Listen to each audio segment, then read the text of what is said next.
What's going on, my fellow wealth creators? Matty Ice here. Welcome to another training. And this is going to be a really important video, especially if you are considering purchasing an IUL. You're looking at this IUL illustration. It looks really good, which they always do. They always look really good on paper. But life doesn't happen on a spreadsheet, as one of my mentors would say. And what you see on an illustration for an IUL is most likely not going to happen. And what we're talking about in this video is the difference between average rate of return and actual rate of return. And it is a huge difference, guys.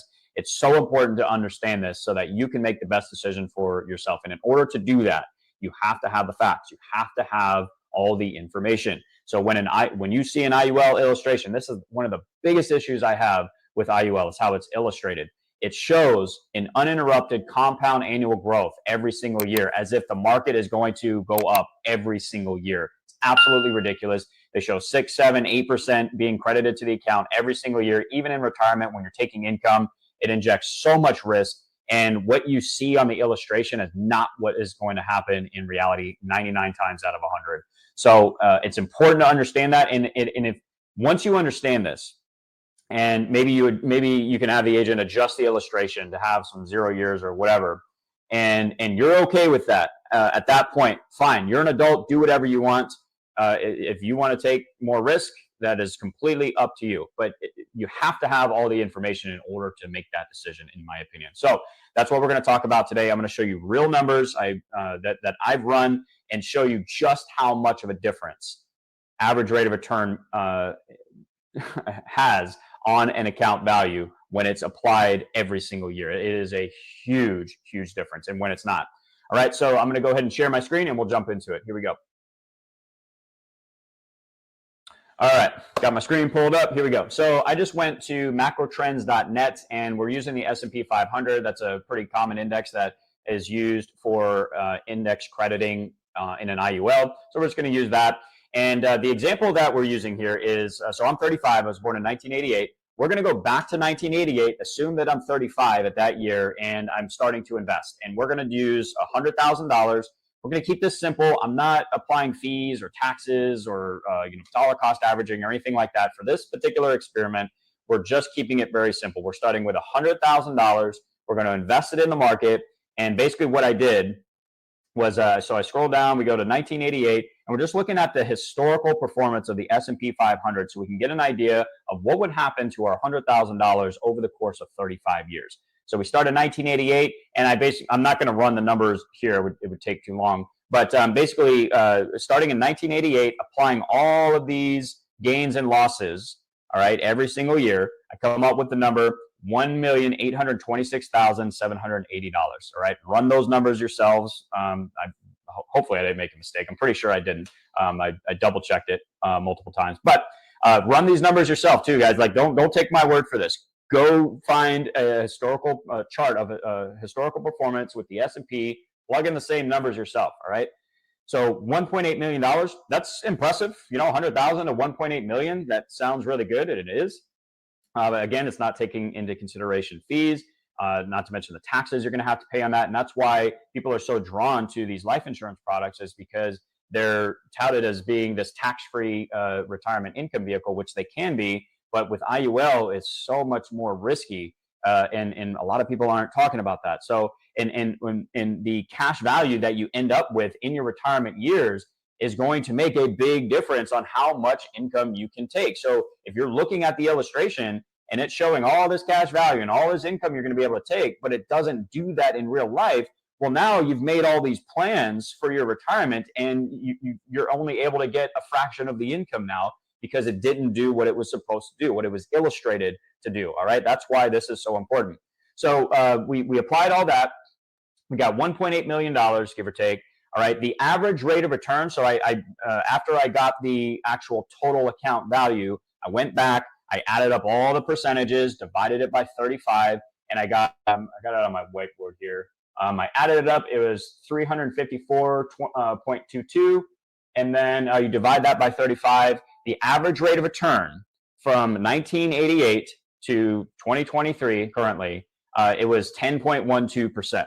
That's the average rate of return. Now the problem is is when people use that number on an illustration and apply it to the account value every single year as if it were to be uninterrupted. That's not true. That's never going to happen, and it is extremely misleading. Here's why. Watch this, guys. I took the same exact average rate of return. I plugged it in to a compound interest calculator. You can go to investor.gov and get this calculator. It's free. I put in 100,000, 35 years, 10.12% average rate of return applied every single year, like IUL illustrations show. Not 10.12%, but I'm saying it's usually 6, 7, 8% now that they'll show every single year being credited to the account. Look at the difference here, guys. $2.9 million. We took the same numbers. We just applied them to different scenarios. This is the impact of opportunity costs, losses, eventually taxes, fees on the account value over the long run. And when people say that when you're invested in the market or IULs or whatever, and it's compounding, it's not true compound growth. To accomplish and to get true compound growth, it has to be uninterrupted from opportunity costs, investment losses, taxes, fees, etc. And why there's such a huge difference. This is a $1.1 million difference. So if you're in retirement, okay, and your IUL illustration that you got 30 years ago shows you having $2.9 million, but you only have 1.8. Well, now that's a huge difference. And if you're making plans around those illustrations and that doesn't happen, what does that do to your retirement? If you're expecting this amount of income, but you only get this, not to mention all of the risks that is injected into not injected, but that comes with these policies, especially when you get older and you start taking income. You combine all of that, plus you have less cash value than what was illustrated. Man, that is that's a very dangerous situation for me, and it's very sad. So why the big discrepancy? And it's because of those investment losses during these years. So let me go back to my screen here. Let's break down these different the different returns and like the gains and losses. And so now, for example, so we started in 1988. Our first loss down year wasn't until 1990. All right, and this is not a very big loss. The problem is, so there's two main problems here, though, is that one, you're not getting the uninterrupted gain. You're not getting the credit that grows your balance on that particular year. So you lost that money. Plus, the value of your account has gone down. So then when the market does come back, this percentage right here, 26%, I mean, that's a good return, but it's being applied to a lower balance, right? And so you're not getting the 26% on what you would have had in your uninterrupted compound account, whatever that is, whole life insurance. That's why I really like max funded dividend paying whole life insurance contracts, because they grow uninterrupted, true uninterrupted compound growth, right? But the fact that this percentage right here is being applied to a lower balance, whatever that discrepancy is between 26% on an uninterrupted balance versus the lower interrupted balance, that's lost opportunity cost. And when you do that over a long period of time, 30, 40 years, that adds up to hundreds of thousands, potentially millions of dollars.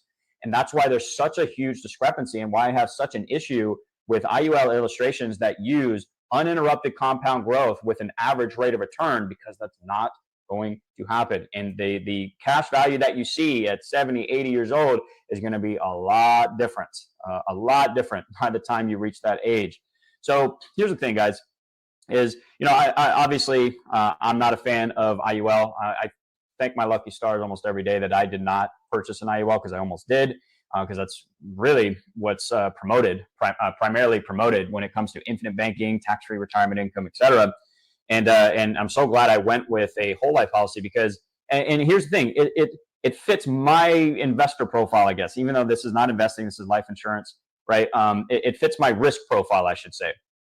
And I'm just not comfortable taking all the risk with IUL, especially when I'm being shown an illustration that shows uninterrupted compound growth every single year on a product that is based on the stock market. The stock market doesn't go up every single year, guys. Not to mention cost of insurance, interest costs, fees, all this other stuff, especially as you get older. And so here's the thing. is I'm not necessarily trying to discourage you from doing an IUL. I just want you to have all the information, understand what you're actually getting into, understand what you're looking at. And if after that, like hearing all this, and you look at the illustration and maybe you adjust it a little bit, maybe they can show a couple of down years. I don't know. But if you're okay with taking that chance and what you see, once you have all the information, do what you want to do. It doesn't matter to me. You're an adult. You can make your own decisions. All right. But you can only really do that, in my opinion, when you have all the information, all the facts. So hopefully this helped. I would love to hear your feedback, guys. If you have any questions, or just, what are your thoughts on this?